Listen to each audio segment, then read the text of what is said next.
Dan saya melihat perbedaan antara dua rival ini, yaitu Persija dengan Persib, adalah ketenangan dari para pemain Persib yang jarang emosional. Sebetulnya ada beberapa kejadian di awal musim di mana ada beberapa pemain Persib yang emosional sehingga ada yang mendapatkan kartu merah juga. Tapi sekarang coba teman-teman perhatikan di putaran kedua. Para pemain Persib itu lebih cool, lebih tenang di atas lapangan. Jika kita menyaksikan para pemain dari sebuah tim itu bermain tenang, artinya apa itu teman-teman? Artinya mentality, Pak. Mentality dari para pemain Bandung itu adalah winning mentality. Jadi di pertandingan malam hari ini, walaupun mereka terlambat panas dan para pemain Semen Padang sempat menguasai jalannya pertandingan di menit-menit awal, bahkan menciptakan beberapa peluang yang berbahaya meskipun tidak semuanya on target. Tapi perlahan-lahan para pemain Persib bisa membentuk irama permainan mereka. Dan juga hebatnya strategi dari Boyan Hodak sepertinya meminta kepada para pemain Persib agar tidak bermain dengan tempo tinggi. Jadi tampaknya, ini kan feeling saya, mungkin juga saya salah, tapi feeling saya, Boyan Hodak meminta para pemain Persib pokoknya memperlambat saja tempo permainan dan fokus untuk membangun serangan dengan mengandalkan umpan-umpan yang akurat. Apakah itu umpan-umpan pendek atau switching play yang cepat?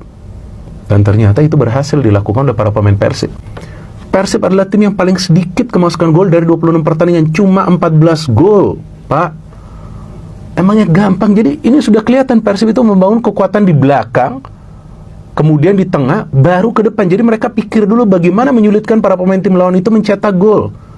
Kemudian perlahan-lahan membentuk irama permainan. Sekali mereka udah dapat itu irama permainan, untung nggak hancur nih, karena 0-2. Dengan hasil akhir ini teman-teman, berarti Persib Bandung tidak terkalahkan dalam 13 pertandingan terakhir mereka dan berhasil mencatat 10 clean sheet dari 13 pertandingan tersebut. Selain itu juga dengan kemenangan malam hari ini, berarti Persib Bandung memang untuk sementara masih berada di peringkat nomor 1 dan selisih poin mereka juga masih sama ya dengan Borneo FC yang berada di peringkat nomor 2, yaitu 4 poin, karena Borneo FC juga berhasil meraih kemenangan di pertandingan mereka melawan Madura United dengan skor 1-3. Tetapi sekarang selisih poin Persib dengan rival mereka Persija Jakarta yang berada di peringkat nomor 3 adalah 9 poin. Gue juga sengaja terlambat review kemenangan ini, yang dimana lu pada bergeruduk gue untuk bang King Persib bang. Karena jujur kemenangan udah jadi hal biasa untuk tim ini, dan menangnya mereka pun gak bikin mereka naik peringkat. Dan saran gue panitia liga, segera siapkan piala untuk tim ini boy, karena pasalnya King Persib Bandung siap untuk meraih back to back juara setelah menggulung Semen Padang tadi malam.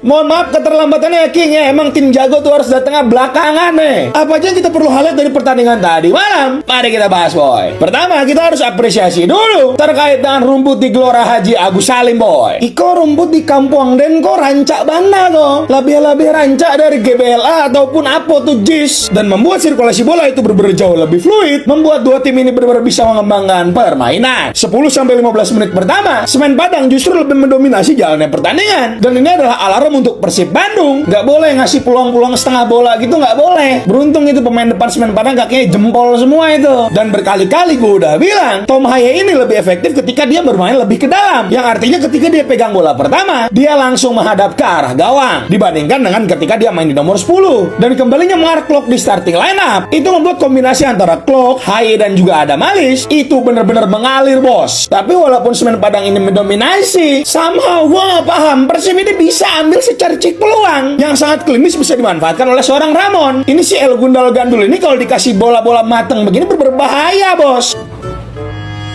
Gila doi. Dan satu hal yang sangat perlu diapresiasi dari Persib tadi malam, tim ini kembali clean sheet. Teja hanya butuh 1 kali clean sheet lagi untuk mengalahkan Yo Jae-hon di rekor clean sheet terbanyak. Gelo parah nih udah den gue. Dan dengan hasil ini si raja sementara bakal jadi raja selamanya kalau begini ceritanya nih. Too strong adik-adik, ini too strong. So kalau menurut kalian gimana nih boy? Coba tulis di bawah Terima kasih banyak buat Persib bosnya. menang 0-2 atas Semen Padang di Haji Agus Salim. Kemenangan spesial luar biasa. Persib juga mencatatkan clean sheet. Teja resmi melewati rekor dari Andri Tani Ardiansyah, dan cara main Persib sangat dewasa, benar-benar mature, penuh perhitungan dan praktis meskipun temponya medium, tapi benar-benar mendominasi permainan. Tapi sebelum lanjut ngebahas jalannya laga, saya agak gatel nih pengen komen sama akun-akun ini. Ya ini akun-akun yang kayaknya mengutip omongan dan opini saya di podcastnya saya bersama Bung Edwin di podcast Edwin Setiadinata, program Head to Head. Jadi ngutipnya nggak salah, tapi cara ngutipnya ini yang aneh gitu. Cuma dikutip kata-kata yang seolah-olah saya mendiskreditkan mental dari Persib Bandung. Agak aneh sih kalau saya dituduh bilang mental Persib kalah dari tim lain.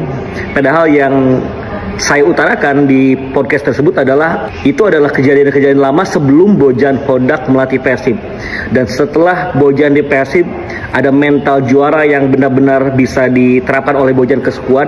Postingan-postingan tersebut menunjukkan bahwa di Indonesia banyak media-media olahraga digital yang ya bisa dikatakan abal-abal atau konyol lah, karena datanya nggak pas, terus juga menggiring opini, nge-framing dan lain-lain. Jadi buat temen-temen, yuk kita sama-sama untuk bisa memilih portal berita yang tepat-tepat aja. Kalau yang cuma cari engagement mah ya caranya kayak gitu aja emang, agar postingannya rame dan banyak interaksi gitu.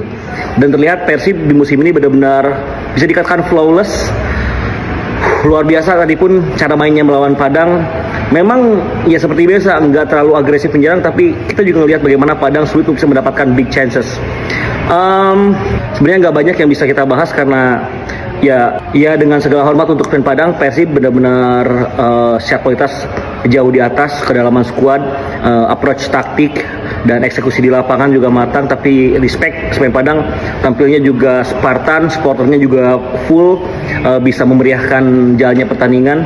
Dan bagi Persib tentu ini kemenangan penting karena akhirnya Persib bisa kembali menang dan clean sheet ketika bermain di kandang lawan. Penting banget karena di laga tandang sebelumnya Persib gagal menang di Borneo, gagal menang juga di Persebaya. Ya semoga ya ada harapan tripit bagi Persib Bandung. Let's go. Nggak lupa terima kasih juga atas apresiasi dari teman-teman semua yang tadi nonton streaming di video. Yang penting Persibnya menang. Siapapun komentatornya dukung aja. Let's go. Kalau kita sekarang ngomongin soal Teja Pakualam, kita nggak lagi bicara soal form bagus, tapi kita lagi ngomong tentang evolusi seorang kiper modern di Liga Indonesia. 16 clean sheet guys, musim ini itu bukan kebetulan, itu hasil dari positioning dan disiplin dan decision making yang matang, dan juga satu hal yang jarang dibahas, game reading. Teja bukan tipe kiper yang reaktif untuk gue, dia tuh proaktif. Dia tahu kapan harus stay, kapan harus cut angle, kapan harus commit gitu ya. Makanya jadi kalau lo perhatiin banyak penyelamatan dia itu terlihat simple, padahal mah itu hasil dari positioning yang sempurna sebelum shotnya terjadi. Dan ini yang ngebedain dia dari banyak kiper lain di liga. Shot prevention, bukan cuma shot stopping. Dia bikin striker lawan ragu. Dia maksa mereka tuh ngambil keputusan lebih cepat, dan di level itu sepersekian detiknya cukup buat merusak peluang. Asik, selalu tahu banget gue. Dan belum lagi distribusinya sekarang ya, bisa dibilang lebih tenang, lebih berani build up dari bawah dan jadi bagian struktur permainan Persib, bukan cuma di last line. Dan sekarang kita ada di titik ini nih, 16 clean sheets. Satu langkah lagi dari rekor, dan rekor ini udah berdiri dari tahun 2013 saat Yo Jae-hon mencatatkan 17 clean sheets. Itu artinya apa? Satu pertandingan lagi udah Teja bukan cuma nyamain, tapi dia bisa melampaui. Tapi jujurnya nih, ini bukan soal ngejar angka sih kalau menurut gua. Ini soal pembuktian bahwa Teja Pakualam adalah sistem, bukan sekedar pemain. Dan sebagai fans Persib, gua nggak cuma nonton dia ngejar rekor, gue lagi nonton salah satu peak performance terbaik seorang kiper di era Liga sekarang. Next match, his story is not waiting, it's coming. Let's go Teja. Mungkin untuk fans Persija dan fans Borneo FC pahit, nggak enak didengarnya. Tapi faktos ya, faktanya setelah Persib Bandung menang atas Semen Padang 2-0 semalam, jaraknya makin lebar. Terutama untuk Persija, jarak antara Persija 9 poin, sedangkan Persib dengan Borneo 4 poin. Meskipun semalam juga Borneo menang, sedangkan Persija harus kalah setelah di comeback oleh Bayangkara FC. Meskipun BRI Super League masih menyisakan sekitar 8 minggu lagi, tapi kalau Persib Bandung bisa konsisten terus, hat-trick juara bukan hal yang mustahil. Apalagi kalau nggak ada badai cedera, hal itu bisa sangat terjadi di musim ini. Gue sih berharap semoga aja Persija, Borneo bisa terus konsisten memperpendek jarak dengan Persib Bandung, supaya kita penonton Liga Indonesia atau BRI Super League menyaksikan persaingan yang ketat. Gimana? Menurut kalian Persib bisa mungkin kekejar gak sama Borneo atau Persija? Atau jangan-jangan makin lebar lagi nih jaraknya? Kalau kalian suka sama konten gue, silahkan follow komentarnya. Sika. Satu kata buat Persib Bandung, Maung Bandung. Jago! Hujan-hujan deras masih bisa nyetak 2 gol. Congrats, Bobotoh. Terima kasih Boy. Gue jujur sengaja tuh. Sepertinya Persib Bandung harus benar-benar aware terkait dengan pergerakan dari tim ini. Karena yang orange ini bukan sembarang orange nih bos. Kalau si King ini mau juara, mereka nggak boleh namanya kesandung. Karena Borneo FC baru aja memulai campaign mereka untuk benar-benar mengintai dari posisi kedua boy. Karena mereka baru aja memulai. Kalau mereka berhasil mengalahkan Madura United. Asli nih King Persib, kalau lu kesandung nih, ini yang juara nih. Pertanyaannya, kok bisa? Mari kita bahas boy. 8 pertandingan tersisa di Super League, di mana jarak antara Borneo dengan Persib Bandung sekarang itu hanya tersisa 4 poin doang boy. Dan 4 lawan ke depan antara Persib dan Borneo itu menurut gue timpang sekali bos. Persib harus ketemu Bali, ketemu Dewa, ketemu Arema, ketemu Bayangkara di 4 pertandingan ke depan. Sedangkan Peralta dan kawan-kawan bakal hadapin Biak, PSM Makassar, Semen Padang, dan Persik Kediri yang notabene mereka semuanya ada di papan bawah. Ini kalau sampai kesandung nih, pesta di Bandung nih nggak jadi nih. Dan Borneo benar-benar tampil sangat impresif tadi malam, di mana Peralta, Juan Villa, dan juga si Obieta itu benar-benar menari di markas Madura United. Ini kalau Borneo konsisten, pemain yang nggak ada yang cedera, ini benar-benar disaster nih buat King Persib nih asli. Tapi tetap aja sepak bola itu nggak bisa diprediksi. Bisa jadi tim-tim papan bawah ini tiba-tiba jadi prime Bayern Munchen bos. Karena yang namanya sistem liga, siapa yang konsisten lah yang bakal jadi juara. So kalau menurut kalian gimana nih boy? Coba tulis di bawah ya. Terima kasih baca bosnya. Bye.